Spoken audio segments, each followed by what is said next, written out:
Hello, everyone, and welcome to the Real Positive Girl podcast with me, Sabrina. This is the show that's going to help you become your best self, different ideas and suggestions with every episode. And today we're going to be talking about how to just get through your day. Just get through your day, those tough days that we have. But before we talk about that, I do want to remind you that I would love to hear from you on Instagram. Please come to @SabrinaJoyPerozzo on Instagram. Send me a DM. I'd love to be friends. I'd love to chat. I would love to just get to know you. Or if you have any feedback or suggestions for the show, I'd love to hear it. Or you're welcome to send me an email at realpositivegirlpodcast@gmail.com. All this information is in the show notes for you to look at later. So let's jump right into our topic for today. Again, we are talking about how to just get through your day. So not every day of our lives is going to be sunshine and rainbows. I think we all know this to be true, okay? And if for some reason that you did not know that, I'm here to tell you, not every day can be sunshine and rainbows. And I don't care who tells you that, because I am definitely one of those super positive people that likes to look on the bright side and keep it positive and really try to dig into everything. I speak a ton on being grateful and focusing on the silver lining moments so as not to push yourself into a funk or a bad headspace or to even pull yourself out of those moods. But sometimes you need more backup to get through the really hard days. And it's like those tactics, I'm going to be honest with you, don't always work, right? You try really hard to focus on the positives. And even today, as I was in the car, there was someone that was really annoying me, and I went around them to speed up and, kind of just get in front of them. And there was plenty of room, plenty of space, plenty of time. But they decided to do that thing where I was far, far behind them. And I was just like, oh, okay, I'll just go around them. So I got into the other lane and then I started speeding up. And as soon as I started speeding up, they started speeding up in their lane. It's only a 2-lane road, right? And it goes down to 1. So that's why I was like, okay, I'll just do it now while I have plenty of room. And I just kept speeding up, and they were just speeding up. And I feel like that's such a jerk move, but whatever. I have to admit that I probably have done that to someone else, but I feel like a jerk, thinking about that. But anyway, I was doing that. And so finally I was just like, okay, well, this road is going to turn into a 1-lane road, and I'm just going to have to get back behind them. And it's like a 1-lane road all the way until you get to my house after that, which is another 7 to 10 minutes. And I was so upset. So I was just honking at them, and they were throwing on their emergency lights and doing that quick stop and doing all these things and just really holding up so much traffic. Because again, it goes down to 1-lane road for so long. But I was so upset. And I finally got home, and I was honestly started praying, and I was just like, I need to calm down because this is out of control, and I really did not need to be this dramatic and upset about my road rage issues. And I was like, this why is this gripping me so much? And I was like, okay, but I am grateful for all these things. I'm grateful that I have a car to be zooming around town and all these things. But still, I was just like, oh, I'm in such a funk, but I'm going to acknowledge these things out loud and then try to move on with my day. Sometimes you just need to do a couple more things, because if that's the cherry on top of a hard day, which that was kind of the cherry on top of a tough weekend for me, then you need more steps. You need more suggestions. You need more things to do to kind of dig yourself out of these tough times and these tough holes that we get ourselves in. So, because tough days take so much more energy than normal days, especially if you're struggling with depression or anxiety or something else that could be plaguing your mental health. It really messes with you, and you don't want to really. There have definitely been days where honestly, I don't want to do anything. I don't want to do anything because everything just seems so much harder, so much tougher. So it takes so much attention and emotion and everything. But there are so many times in our lives where we just have to. We have to get through those tough days, as a full working human being, whether you're a parent or you're a student or you're just a spouse or you're just a person that has to go to work and support yourself. A lot of times we just have to suck it up and deal with it. So, And again, like I said, I've had some tough days lately, but thankfully, mostly good ones. And I like to acknowledge that because I'm like trying not to be over dramatic of like, oh, all my days are so terrible. No, they're not. I'm not going to lump them all in just because there's a couple days and give those negative things a highlight over the positives. There's definitely been a lot of good days. But this weekend in particular, I was dealing with some strong emotions. Like I said, that whole road rage incident was like cherry on top. And I've admitted, yeah, I was definitely some part of that in the wrong because I was so frustrated that they felt like they were being a jerk, but whatever. And all I wanted to do, was just get through the days. I just wanted to get through these weekend days. I would still point out what I was grateful for, as I mentioned, but I wasn't interested in making the most of the day or pushing myself to be better or stronger or more capable. A lot of these things that I find to be really super important most days of the week. And I just needed to get through it though, and I know we all know what that means. I know we all know how that feels. We just need to get through it.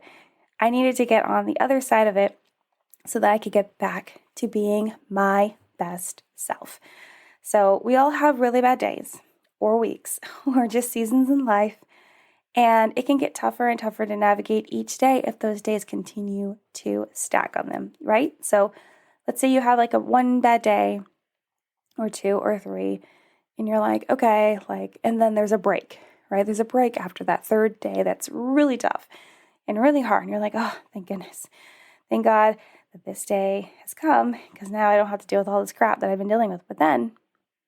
But what if it's a different situation where the fourth day and the fifth and the sixth and the seventh turns into 2 weeks, turns into a month, turns into however many days in a row that feel really, really, really, really tough, right? And a lot of us have gone through this experience where it just continues to stack on top of each other. It can start to feel never ending and hopeless, which is why I thought it'd be really important to give you some ideas to fall back on when all you need to do is get through your day without you falling apart. Without you falling apart. And yeah, you might fall apart a little bit, and you might have some cracks that happen, like me and the whole driving situation. But if you're able to keep yourself as whole as possible, then you feel like you've gotten through the day in the most manageable way possible. So let me share with you 7 suggestions for you to try when you just need to get through your tough days as unscathed as possible. So the first one is to acknowledge you're having a tough day / season and that it's okay.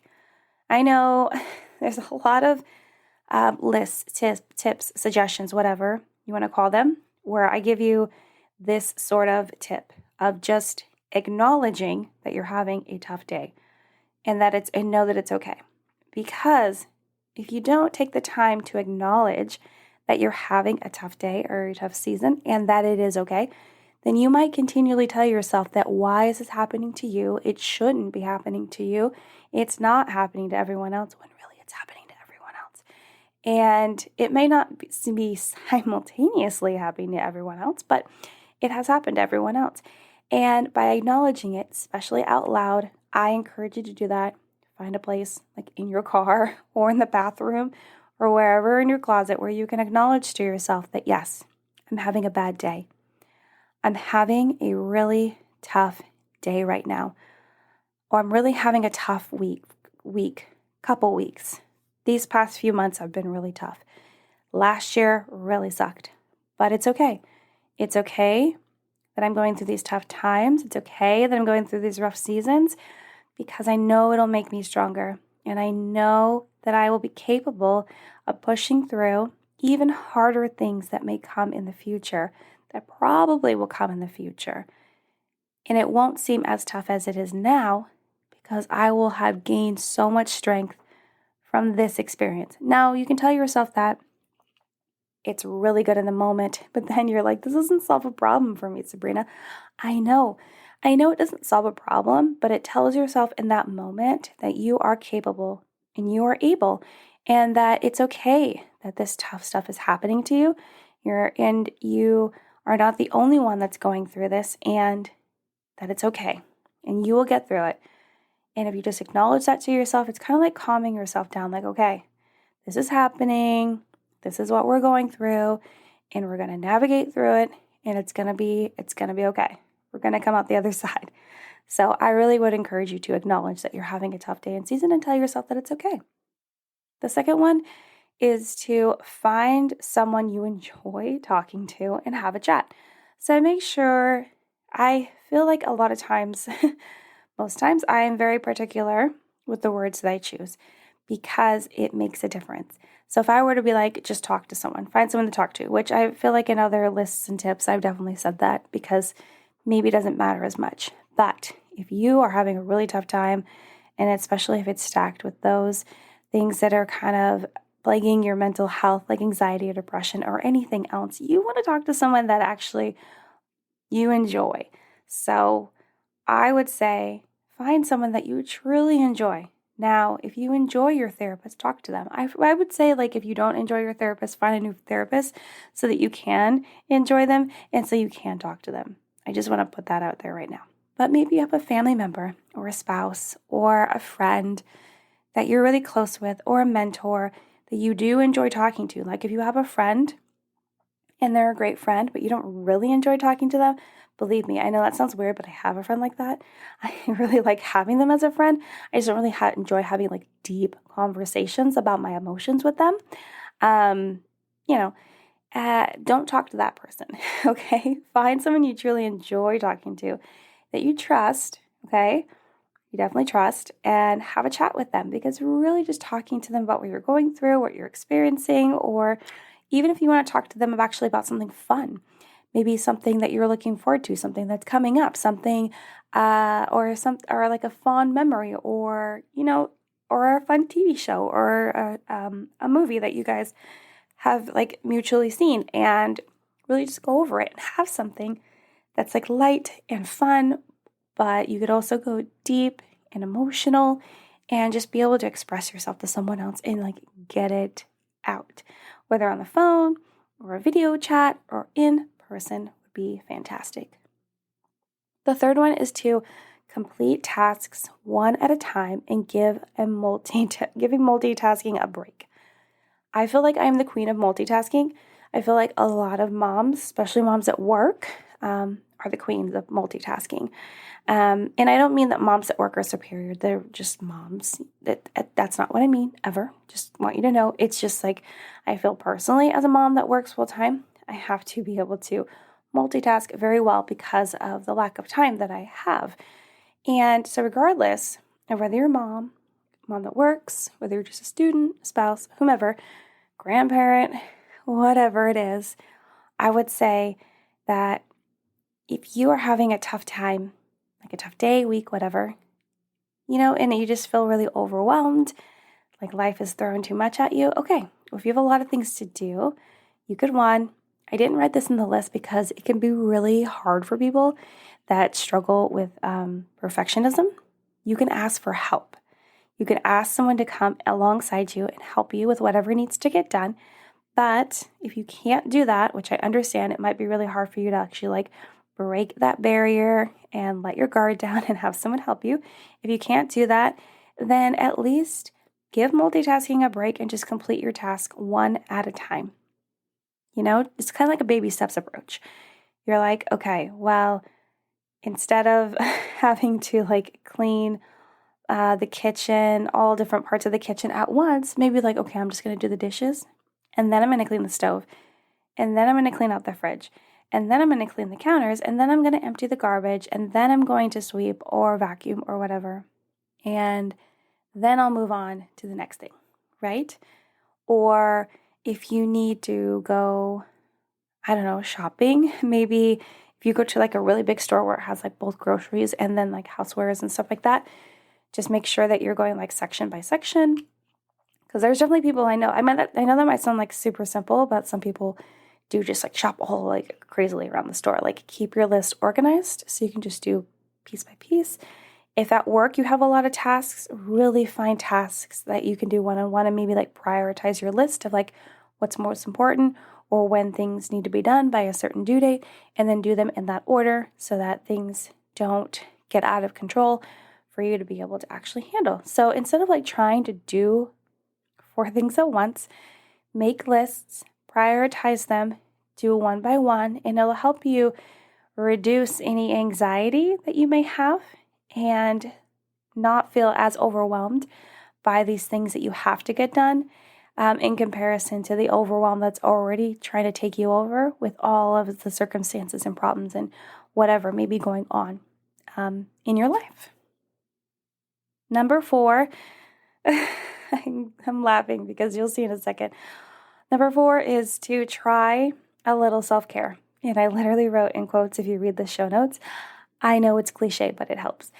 And I totally abide by that. I know that talking about self-care, and I try to make this list very much not like your typical list, because a lot of typical lists like this were like, go outside in nature, exercise, listen to music, take a nap, which all of those things, take a shower, all of those things I agree with. I absolutely do. But I was really trying to find like different things to share, and things, different nuggets I could really kind of like explain to you, because it's just, it's just better. Obviously, you don't want to hear the same thing over and over again. I mean, there's definitely some things in life that upon repetition, it helps drill it into your brain and you understand it better and you actually do it. But there's other things that you don't need to do that for anyway. But self-care, I feel like we need to continue to remind everyone that we should do it because a lot of times we don't do it. And I'm really bad at doing it. And I need a reminder to do it. So even if it's just a little bit, like let's say that you can't really afford to do the glammy glam self-care. You're like, I can't go get a massage. I cannot go get my nails done, my hair done, whatever. I'm not going to go shopping. Totally fine. Totally fine. But do you have a tub and you can take a bath? Or do you have some time, or can you make time rather, to read a book and just put that time aside for you? Put some time aside for your favorite TV show or to watch a movie that's been on your watch list for a while. Do you want to go for a walk? That could be helpful too. I love working out. I work out most days of the work week, generally Monday through Friday, and that really helps me. I make time for that in my schedule as kind of a self-care thing because it's very important to me. Or maybe there's another hobby that you truly enjoy, like painting or knitting or yoga or writing or playing guitar or something like that. There's a lot of other self-care things you can do that's on the flip side, and I think of it as a flip side because, generally self-care things, people will suggest actions that you can take towards yourself, like these physical things, these like kind of foofy things that are super important, yes. But then the other side of that is like making sure that you are imparting personal boundaries with those people, other people in your life, even if that's your spouse, your kids, your friends, your work peoples, whatever. Make sure you actually are abiding by your own personal boundaries so that you can keep your mental health in check and be doing the best for yourself, right? Also, self-care could be actually getting organized and prioritizing things in your life so that you can feel less overwhelmed, so you can feel on top of everything that you have to do. These things can also be and are self-care. So whatever you consider to be self-care, I would encourage you to add a little bit of it in your life. It will help you get through those tough days. Okay, number 5, the 5th one is to limit your exposure to toxic people. Now, I feel like I've been talking about limiting your exposure to toxic people a lot lately because it can be so easy for us to just allow those people to exist in our life, no matter what they do, no matter how they treat us, no matter how poorly it makes us feel, we allow them to continue to be there. And I'm like asking out loud, even to myself, why? Why the heck are we doing this? Why are we allowing these people to continue to be in our life and make us feel less than, or make us feel hurt or annoyed or emotionally stressed when we don't need to? So I encourage you to really limit your exposure to toxic people. I understand these weird situations where you like can't get from under these feelings of like, if I leave this person, as a friend, they are going to be alone. And you don't want them to be alone, and you feel like that's not the healthiest thing to do right now. I get it. But you're going to have to limit your relationship at some point, or else you are just really going down with the ship on purpose, when really you should be saving yourself. You should be extracting yourself from this relationship and then letting them learn their own lessons, honestly. Like, especially most of us, we're adults, okay? You can pour into them as much as possible. You can pray for them, you can love them, but it doesn't mean you need to allow them to affect you in that negative way just because you're trying to do good by them. Do you know what I mean? There needs to be a separation there. So, yes, maybe you're the only person that is reaching out to them, but it doesn't mean you need to be their best friend, right?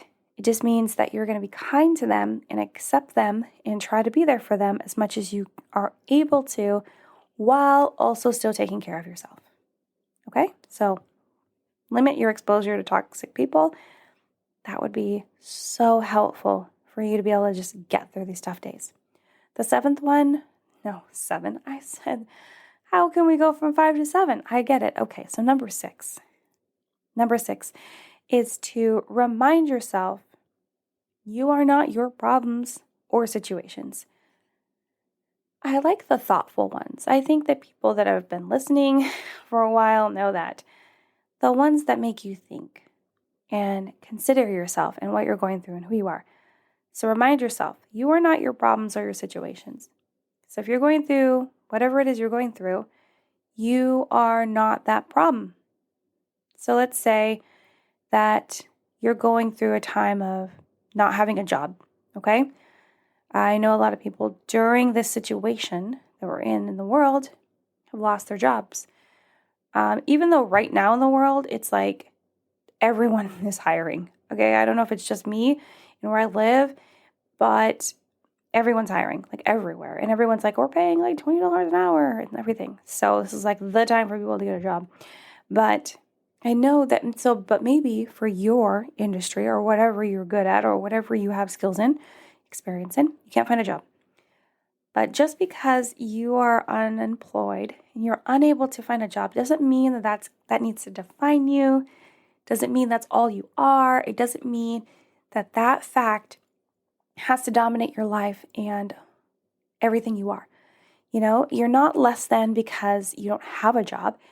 And if you are actively trying to find a job and find the right job for you, then you are doing what you can do, right? If you are actually doing the work, what you can do to get a job, and you have maybe you're fine. Maybe you don't need to get a job right away because you have like savings and the ability to like not have a lot of bills paid and all of these things.